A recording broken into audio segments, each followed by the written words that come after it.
Kenapa orang yang bangkit spiritual terlihat tidak beragama?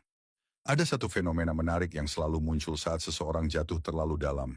Tiba-tiba ia mulai kembali rajin ibadah, rajin zikir, sering ikut kajian, taat ritual keagamaan. Lalu ia berkata, "Aku bangkit secara spiritual, tapi benarkah demikian?" Sayangnya, tidak sesederhana itu.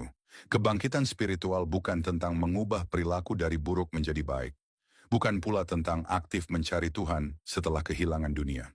Itu baru awal perjalanan. Banyak orang mengira mereka sudah sampai padahal baru memulai. Bangkit spiritual itu seperti mati untuk dihidupkan kembali. Kamu menjadi saksi atas kehancuran dirimu yang lama.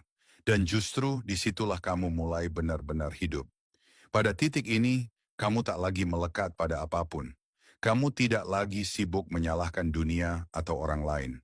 Kamu mulai melihat semua yang terjadi padamu, termasuk kejatuhan itu sendiri, adalah bagian dari desain yang sangat presisi.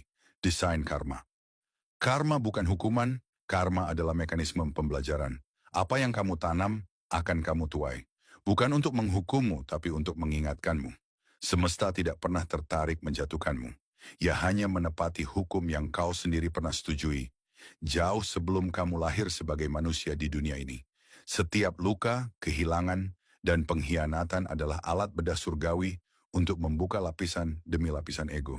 Agar kamu akhirnya melihat siapa kamu sebenarnya di balik semua yang kamu banggakan atau kamu sembunyikan. Dan saat kamu sampai pada titik itu, Tuhan tak lagi kamu cari, karena kamu sadar, Dia tak pernah pergi. Dia adalah nafasmu sendiri. Ironisnya, orang yang benar-benar bangkit secara spiritual terlihat tidak beragama di mata dunia.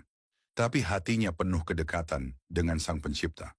Bukan lewat ritual, tapi lewat keheningan. Bukan lewat dogma, namun melalui kesadaran.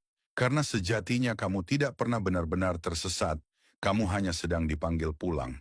Dan jika hatimu merasa bahwa ini saatnya memahami itu secara lebih dalam, tanpa ilusi, tanpa kebingungan, mungkin ini saatnya kamu melihat hidup dari sudut pandang semesta.